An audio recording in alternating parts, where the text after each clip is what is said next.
Em, can you believe we started Interview Boss in 2021? Not really. It's insane. That's a lot of episodes and a lot of hours of talking. Oh my gosh, it is. And if you're scrolling through all of our episodes, you might scroll straight past something that you really, really needed. Yes, we're always getting messages from people asking us to do an episode on something, and I'm like, we already have. So we've put together playlists to help you find the episodes that are exactly what you need, suited to your situation. They're all categorized. If you're applying for jobs, we have episodes about resumes, cover letters, job ads. If you've been offered your dream job, we have episodes on resigning, exit interviews, and how to impress at your new company. And we even have a very special playlist that's very popular for if you have an interview coming up immediately and you need just our most recommended hard-hitting episodes between now and then. For all our last-minute listeners. It's all there for you. You can browse by category and check out all the playlists at interviewboss.com.au/podcast.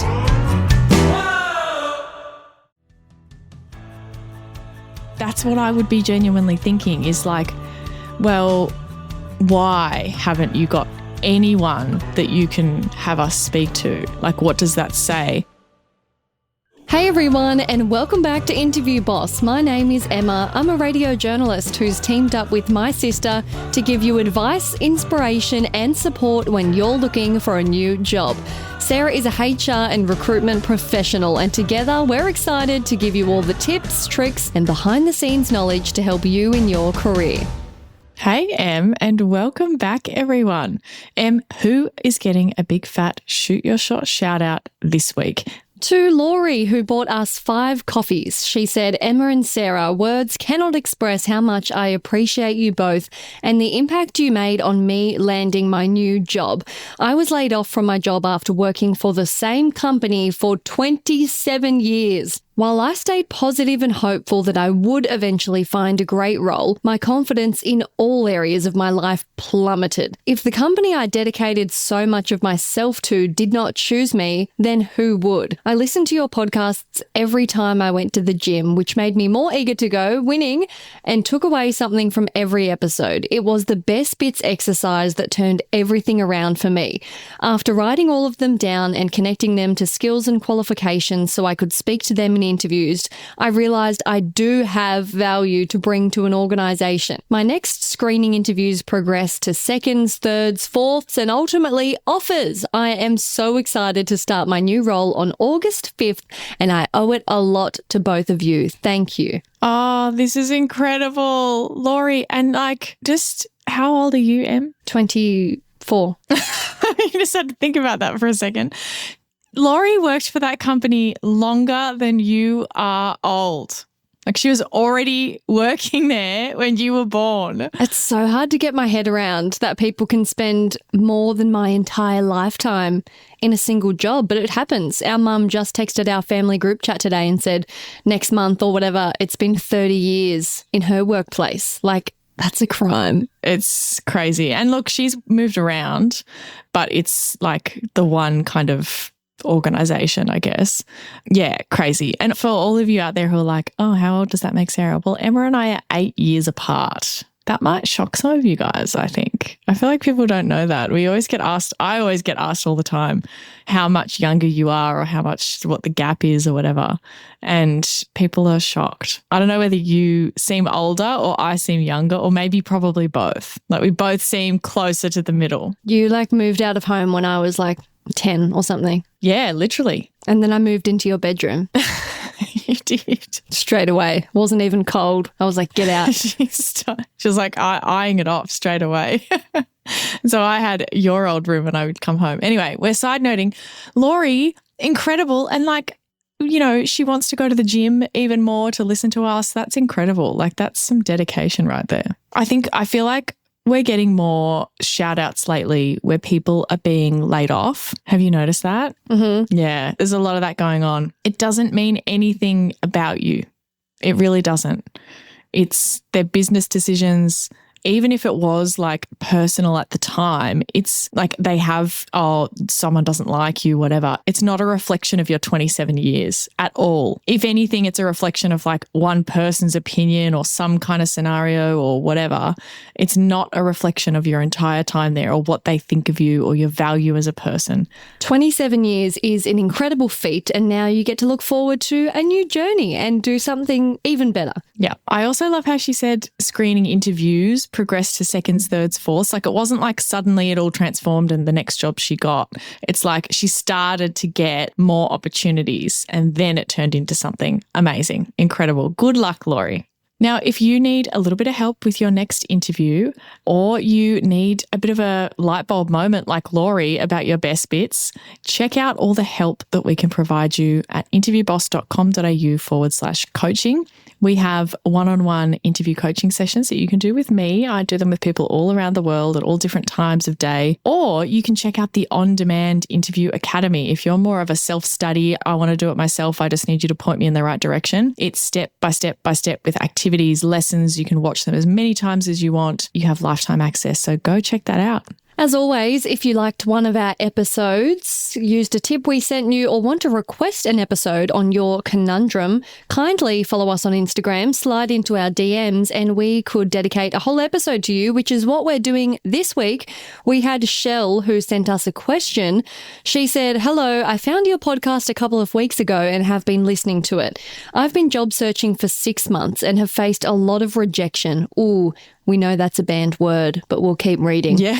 Which has been rough, but I'm trying to keep at it. I live in a small rural town, which makes opportunities even more limited. We can relate. We're from a tiny rural town. Yes. But we escaped.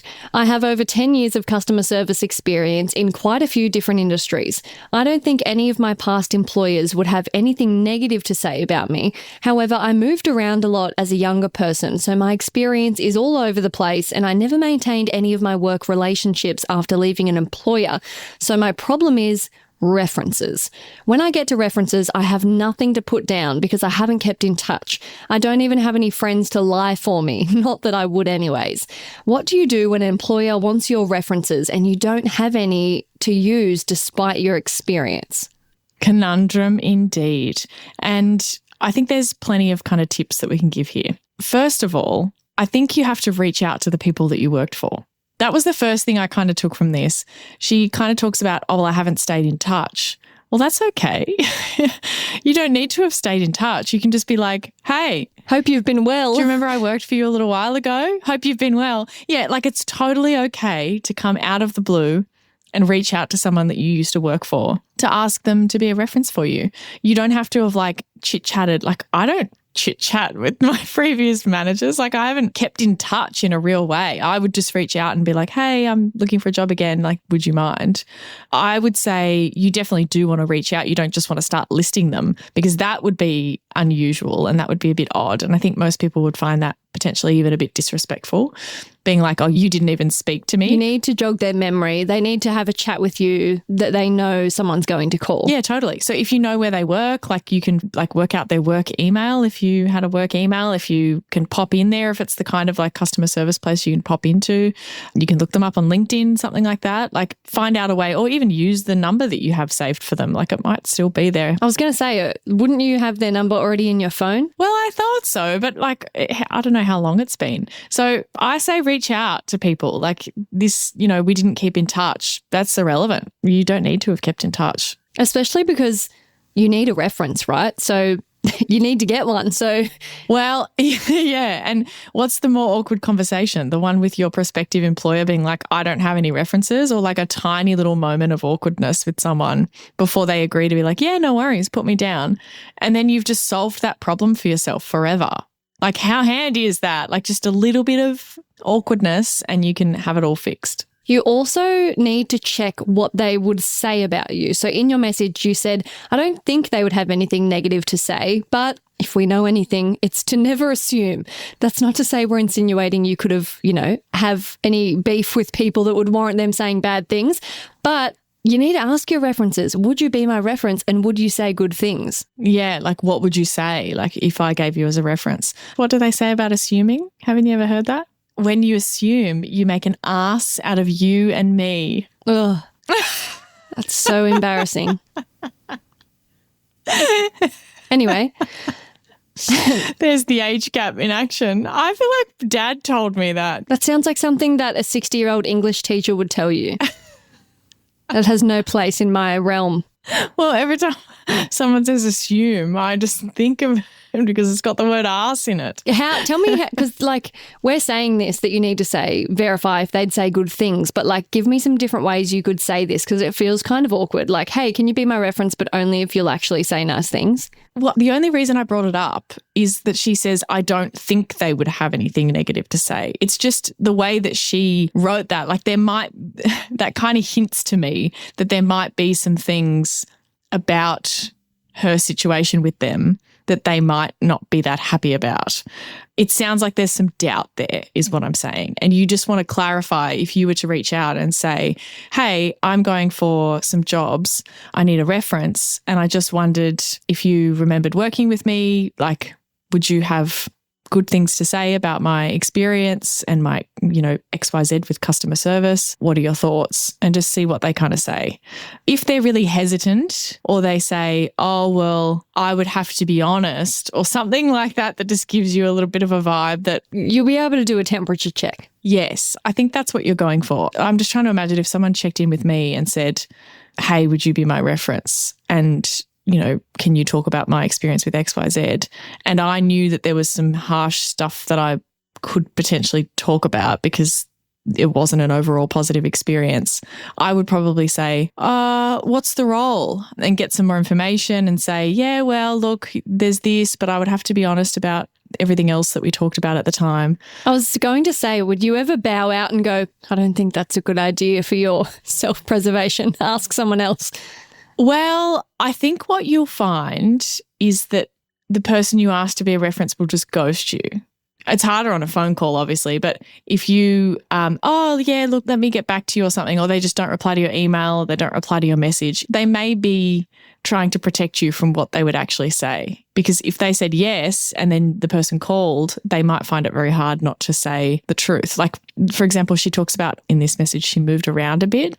So maybe the feedback was, but then she just disappeared at the end, so I wouldn't say she's reliable. Even though she turned up to all her shifts, like one day we just didn't see her again. They might have to mention something like that. So I just think you need to clarify. One little awkward conversation and you could have solved this problem for yourself. And try and aim for at least one previous direct manager. Like if you need a second and third and you can manage a direct colleague or someone else, that's great. But really people want to talk to someone that you actually worked under. Yes. And I think even if you're going to be a bit more creative with the second one to get someone else that you might be able to give as a reference. Like I've seen people before try and go for two unusual references.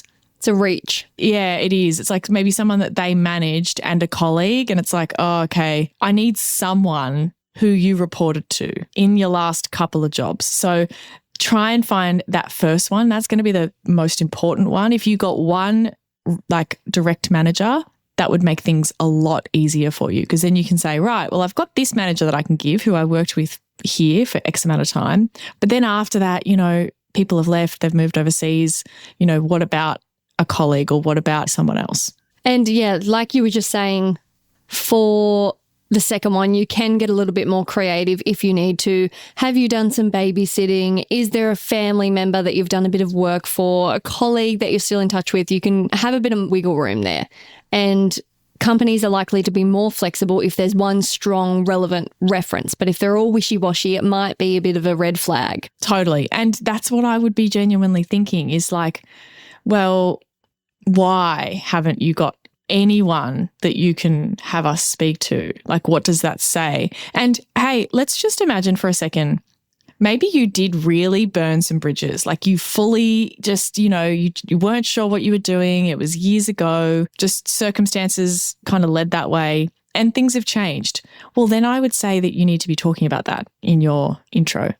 Look, I jumped around a lot. I was a bit lost when I was younger. I wasn't sure what I wanted to do. And I enrolled in study, then I pulled out, then I tried to be a travel agent, then just explain a little bit. And then you can say when they ask for references, well, Oh, look, as I mentioned before, like I didn't have the greatest long track record. And so there's people I can get you to speak to, but just know that I was a different person back then. And I don't know that they would have seen me as reliable because I did leave there. We love the honesty. Yes, because that's what they're kind of looking for is have you presented this story of like, I'm amazing. And then you give a reference or you don't have any references who would agree that you're amazing. It's like your opinion of yourself needs to align with the opinion of other people. Interview Academy might be the perfect thing you're looking for. Interview Academy is a course Sarah has been working on after delivering hundreds of interview coaching sessions and getting incredible results. But unfortunately, I'm only one gal living in an Aussie time zone who works a day job, and all of that mean I can't help everyone one-on-one, which drove me crazy. So for over a year, Sarah's been working on turning all of those amazing lessons into an on-demand, step-by-step interview prep course. We hold your hand through the entire thing, and you can do it at home in your own time and get instant access right now. Check it out at interviewboss.com.au/interview-academy. The link is in the show notes.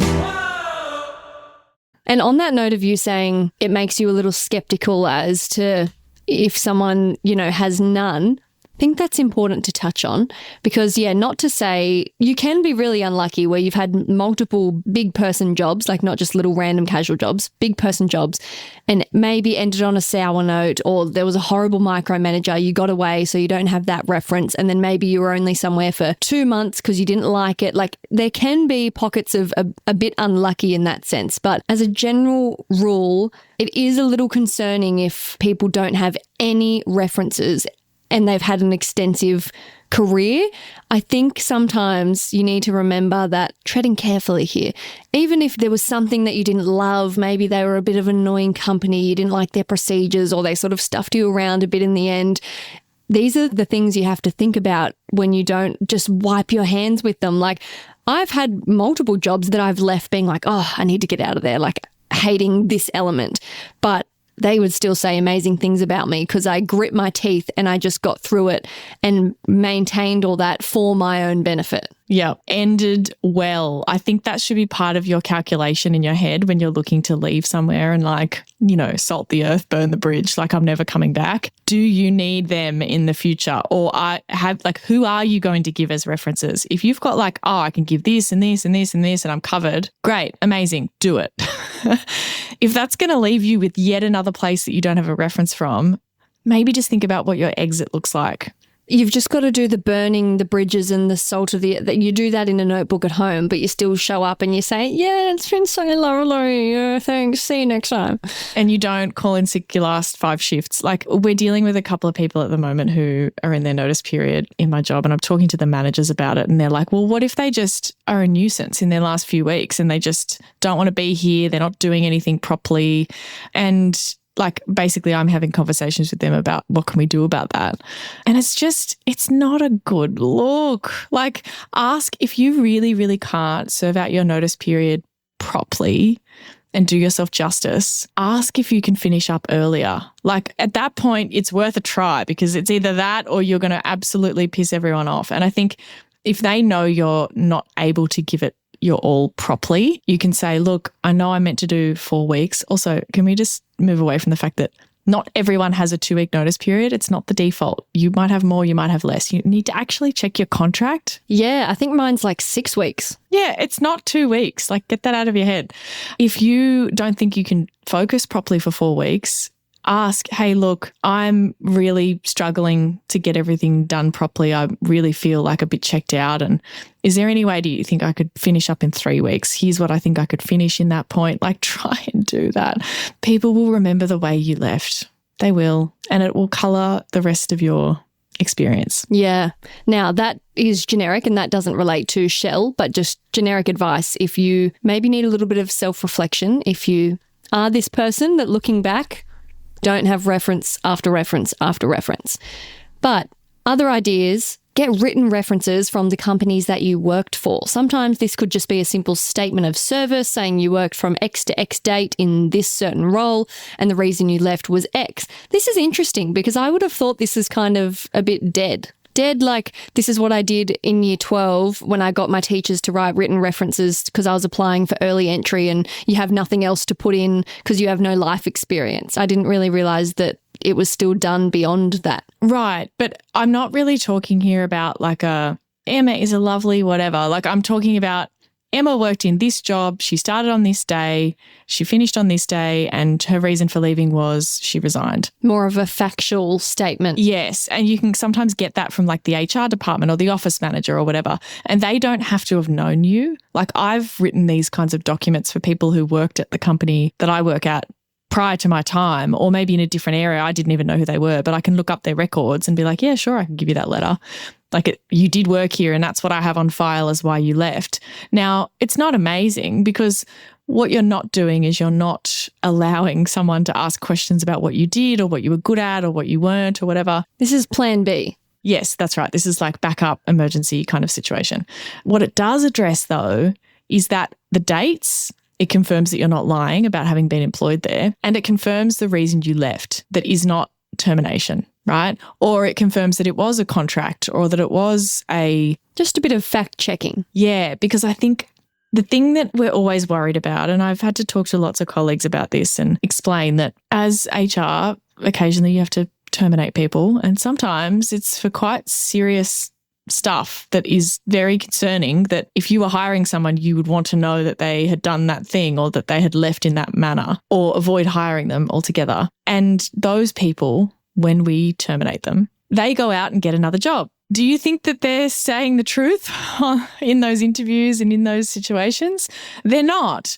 And so you don't want to get yourself lumped in with someone who was terminated for gross misconduct, because presenting together, you're both like, oh, I don't have a reference from there. It looks the same on the outside as someone who actually does have something very serious to hide. And so what we want to try and do if we can't get traditional references is at least kind of rule that possibility out from your interviewer's mind. Does that kind of make sense? Like the best case scenario is someone has lovely things to say about you, but in the worst case scenario, we just want to confirm, hey, nothing really serious went down.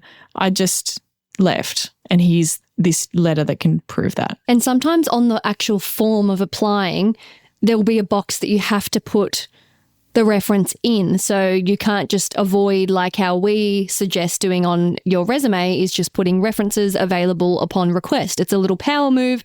So then they have to contact you for them. Then that gives you time to give your references a heads up. It's great. Chef's kiss. But sometimes on a form, like an online job application, you have to put something in. So we give you permission to either skip it if you can, if it's not mandatory. If it is mandatory, put a fake phone number and make the name upon request and the number like very generic and blank, like 04000000 or all ones or whatever. And like, I guess 04 is an Australian mobile number beginning, but just put in like 12345 whatever. 555 5125. That's what used to be in the American movies. Is that a landline? 555? I don't know. Anyway, I just used to see that on Disney Channel.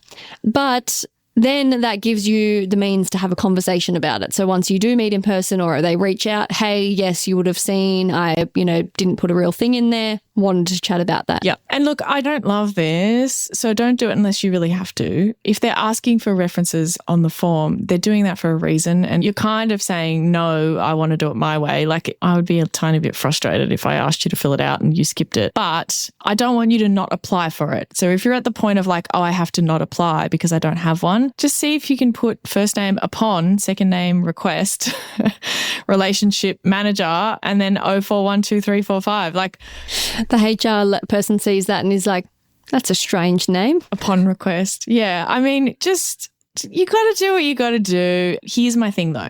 If you're going to do that, you have to have a plan by the time that they actually get in touch with you. If you put that in and you press next and you apply, then by the time that they call you, like let's say a week or two later, I want you to have an idea of what you're going to say. So it's only just a pause button, I would see it as. Like it's hitting pause. It's not an escape. Yes, it's not escape. And then as we sort of touched on before, speak proactively about it as soon as you get an opportunity to. You can listen to our episode about the elephant in the room. It's called Are You Sabotaging Your Tell Me About Yourself Answer by Hiding Something? So go and listen to that. the best way with any sticky, awkward, less than ideal situation is to just get on the front foot. It removes any chance of them jumping to conclusions, coming up with their own guesses in their mind of what might have happened, any judgments, get it all out there. And then they're just like, oh, okay, that makes sense. Yeah, exactly. Rather than just like hoping that nobody talks about it and hoping that you might possibly make it through without any references. Like then when it comes up, it's like, oh, surprise, I now have to tell you this big thing. And yeah. And to finish off, we kind of touched on it earlier. It's a pause button, not an escape. Come up with a plan to get some references, either by all the things we've talked about previously, or this is a bit different. Can you do some unpaid work experience? Can you get some volunteer experience? Like, let's go and meet some new references, basically. Let's go and make some new references, particularly because you're not working at the moment. Like in the question that we got from Shell, she said she's not working at the moment. Well, can your first goal in your job search to be, I want to get some experience that will help give me a reference, doing something. So whether that's some unpaid work experience, whether that's some volunteering, like I think volunteering is great, particularly when you're not working, like you've actually got the time to do that. This is harder if you're already working, obviously, but think about how do you meet some new people to get some references. Maybe you could like do some like Upwork or Fiverr tasks and do a little bit of admin or filing for someone through doing a little paid side gig, thing. For sure. Like I just got a text then from I'm emceeing a event on the weekend for this, volunteering for this like disability dance group that does a performance and it's their yearly showcase. I could totally get her on the phone. She's going to rave about me. Oh, Emma was so good. So happy to help. Jumped at the opportunity. Like how good's that? How easy is that for a thing that I've done once but has spoken volumes about who I am and what I'm capable of? Yeah. Can you go volunteer in an event? Like, is there some really easy kind of casual gig that you can pick up that I know you probably don't want to go and do, but desperate times call for desperate measures. And also if you're thinking about it through the mindset of like, I'm not doing this just to have this job. I'm doing this because it's getting me a reference and that reference is going to get me the job that I really want. But also not just for this specific job, references are going to keep popping up till the end of time. Like you need references for life. So not just for this job, but forever. So you're going to have to bite the bullet and get out there and do something. Yes, that's so true. Keep coming back to bite you. Yep. That's why you should also bite the bullet and reach out to the people that you used to work for, because it's like, it's not just for now, it's like for the next time that you go for another job as well. And then in your new job, for someone like Shell, where you're like, hey, I don't have references, you want to be making some references. Like, even when you're in the job, you might think, oh, phew, I don't have to worry about that anymore. No. It doesn't end. We need references for next time. You don't know when that next time is going to pop up. So you need to think, hey, if I was to leave tomorrow, who's going to be my reference? Yes, totally. It's a lifelong pursuit, if you will. It's like I just had this thought of like collecting them like cards or something like that. Like you're just constantly collecting references. Yeah. Throughout your life. It never ends. Catch 'em all, Pokemon. Is that still the Pokemon catchphrase? Gotta catch 'em all? I was never a Pokemon gal. I didn't even do the Pokemon Go. That's surprising. You give Pokemon energy. Oh, you do. I'm insulted by that. And okay, I'm not. Sorry. You had remote control cars growing up. You would make little motors and batteries. Yeah. I was a science girl. That's in the same category as Pokemon as far as I'm concerned. Women in STEM. Yeah, women in STEM. Pokemon. I was a woman in STEM it's as orienteering. a kid. It's I didn't orienteer. I'm thinking of I'm getting confused with Pokemon and geocaching. They're cousins. You know where you go out and hunt for the real things? Okay, hold on. Do you mean Pokemon Go? Because Pokemon is much broader than that. Oh, yeah, Pokemon Go. Yeah, that's what I'm thinking of. Pokemon's just cards, isn't it? Oh, my God, Emma. Do I not know what Pokemon is? Did you never watch, like, the TV show? We had, like, pay TV by the time I was a kid. I didn't really watch much, like, shitty, normal TV. Yeah, I think it was on like ABC or something. Look, it's anime, I think. And oh God, people, like there's a whole world of this. I hope that I'm right in saying that it is anime. It's that style of cartoon and it's a particular whole world of like, there might even be movies. Like it's a whole thing. And then they just happen to bring out a little thing. Anyway, that's your forte, clearly, because you're explaining it to me. I'm not a Pokemon gal, but collect them all. Collect those references. Thanks so much for listening to Interview Boss. If you like hearing the sound of our voices and sometimes our sister bickering, hit that follow button in Apple or Spotify, or better yet, tell someone else about the show. Pass it on, pay it forward. That's how we can hit the charts and we can help even more people. For more advice, inspiration, and to have a little look behind the scenes of us recording the show, check us out on Instagram @InterviewBoss and chuck us a follow, would ya?